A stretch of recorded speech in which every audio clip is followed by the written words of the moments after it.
قد كفاني علم ربي من سؤالي واختياري فدعائي وابتهالي شاهد لي بافتقاري. Semua orang mengeluh umat Islam berpecah belah. Apa sebabnya? Karena umat Islam tidak ada waktu untuk silaturahim, makanya bertengkar. Coba silaturahim tiap hari, assalamualaikum, salaman, makan bareng-bareng. Bertengkar? Nggak akan bertengkar. Kalau bertengkar namanya tidak silaturahim. Nah, bagaimana dengan kerja dakwah? Maka agama telah bangkit di Eropa, bangkit di Perancis, bangkit di Inggris.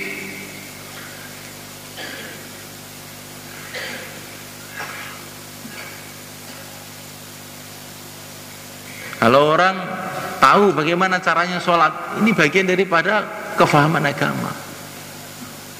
Tapi tidak cukup itu, bagaimana supaya saya ini sholat bisa khusyuk. Nah,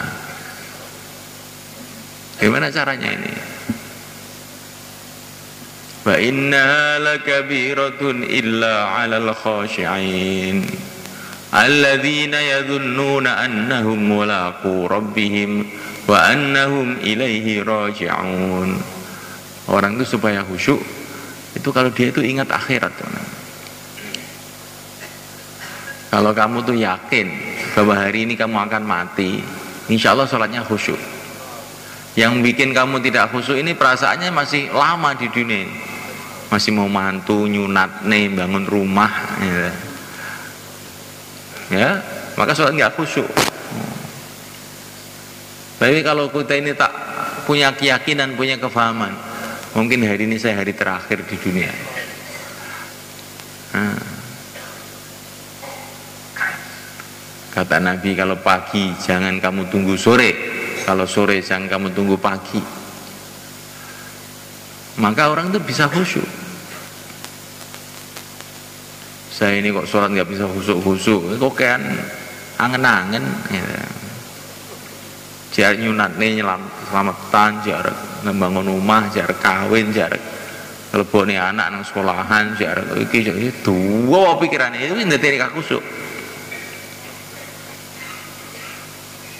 Insyaallah malaikat. Bukan hanya cara sholat, tapi cara bagaimana khusyuk dalam sholat. Bukan hanya cara bagaimana khusyuk dalam sholat, bagaimana supaya anak istrinya jadi sholat, bagaimana masyarakatnya sholat. Nah, ini bagian fiqhu fiddin. Bagaimana seluruh alam jadi pada sholat. Ini termasuk bagian daripada fikihnya Syekh Ilyas. Fikihnya Syekh Ilyas ini. Beliau itu melihat keadaan ini, apa tuh sebabnya kok orang itu tambah hari kok tambah merosot sejak agamanya. Umat Islam itu dulunya itu masyarakat sahabat itu wali-wali semua, pejuang-pejuang semua, orang yang dekat kepada Allah semua, doanya makbul semua, akhlaknya baik-baik semua. Kok sekarang kok merosot sampai jadi makhluk yang paling ngantuan, ini apa sebabnya? Nah ini saya mikir malaikat, Allah kasih fikih agama, fikih bagaimana ngobati penyakitnya umat ini. Maka beliau punya kesimpulan, kenapa orang itu imannya merosot?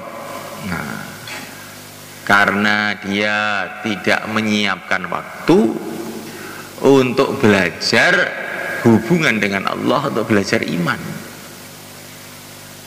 Maka tasil 4 bulan, 40 hari, 3 hari biar belajar iman.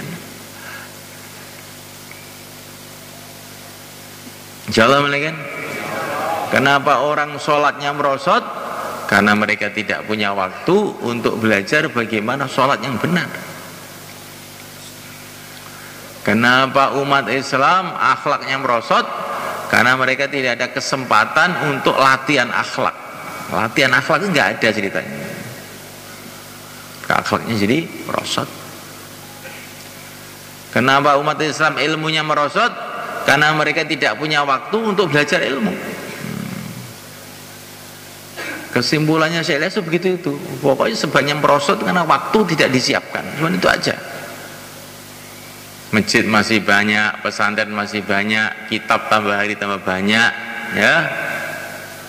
Duit juga tambah banyak, makan tambah banyak. Kok agama tambah sedikit? Loh, kasih aneh itu. Apa aja tambah banyak sekarang itu. Selain agama, kalau agama tambah merosot. Kenapa? Karena agama tidak dikasih waktu oleh manusia ini. Maka orang-orang berjuang dengan macam-macam cara, tapi Syekh Ilyas ini enggak. Ini masalahnya bukan itu. Masalahnya bukan masalah bangunan, bukan masalah duit, bukan masalah ekonomi, bukan masalah politik, bukan itu. Masalahnya umat tidak menyiapkan waktu untuk agama. Maka orang-orang itu mikir macam-macam, bikin cara macam-macam. Syekh Ilyas satu aja, 4 bulan sehari-hari begitu aja. Lah nyatanya sebenarnya kan, ini fikihnya Syekh Ilyas itu cocok.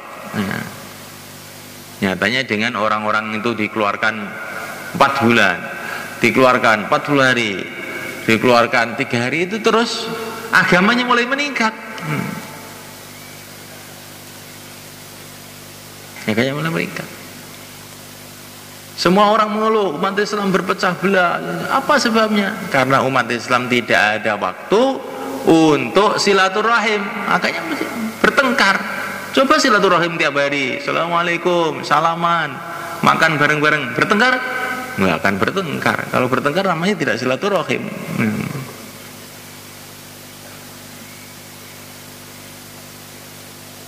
Jadi perpecahan umat Islam itu kalau kita pikirkan itu apa aja sudah punya, jumlahnya juga cukup banyak.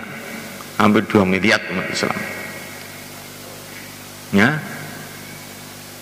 Hartanya cukup banyak, itu harta-harta di dunia ini paling banyak yang punyanya umat Islam.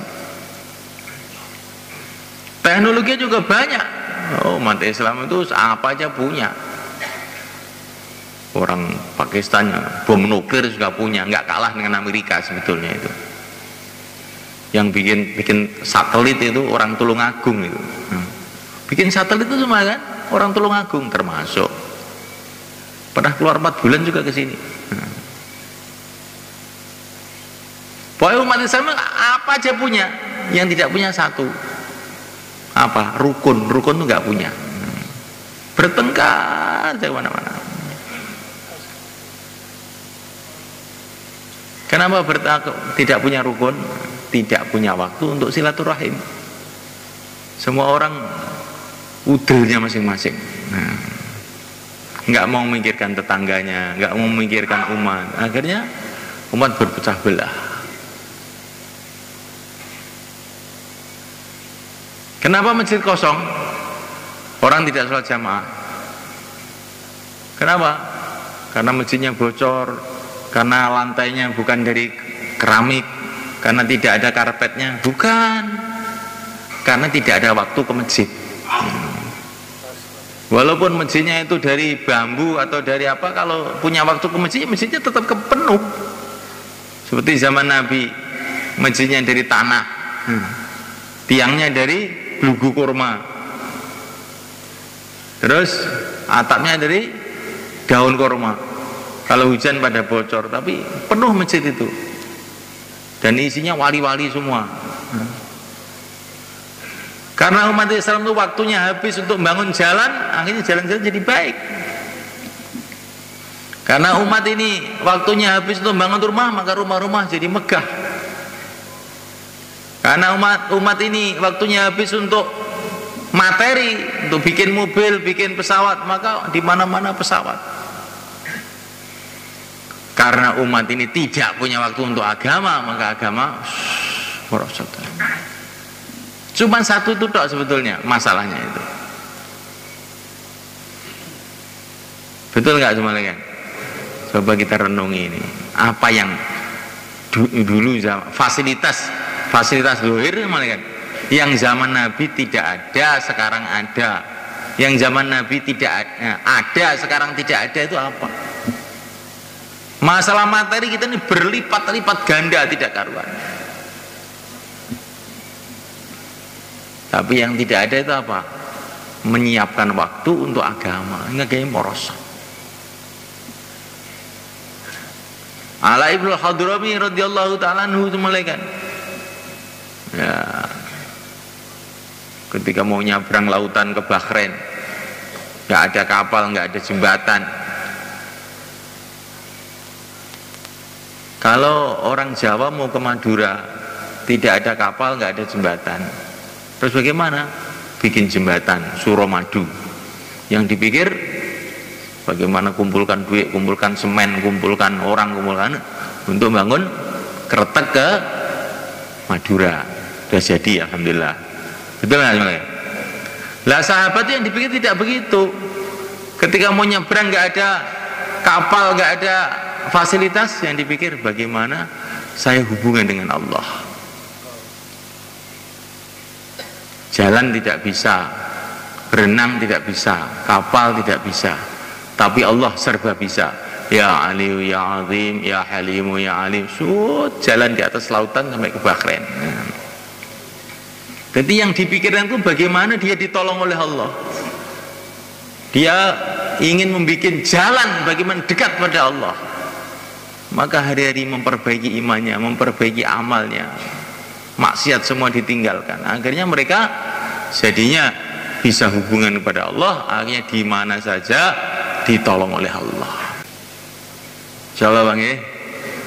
Saat ini mudakaro, sing jenenge paham agama ki apa? Ya. Mungkin nek cara wong pondokan jenenge paham agama niku ya ngerti salat, ngerti poso. Niku nggih bener. Tapi niku sebagian namanya Pak. Gitu. Paham agama piye? Paham sholat, zakat, poso, haji, saurutane ilmu fikih paham, tapi piye paham piye carane supaya iso diamal nih. Nah, piye agama iki supaya diamal nih keluargane. Carane piye? Nah, ini kita termasuk paham agama gini ki. Ya. Makanya saat ini napa niku fikih niku mboten namung fikih sholat, fikih piye wong-wong dadi sholat. Nah, mboten namung fikih poso, piye fikih supaya wong-wong dadi poso. Nah, dan niku lah namine fikih dakwah.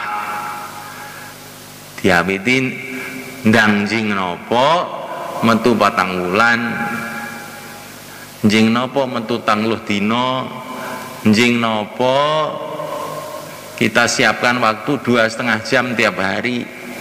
Ya Allah malaikat. Kapan kita siapkan waktu untuk taklim di rumah? Dimulai itu.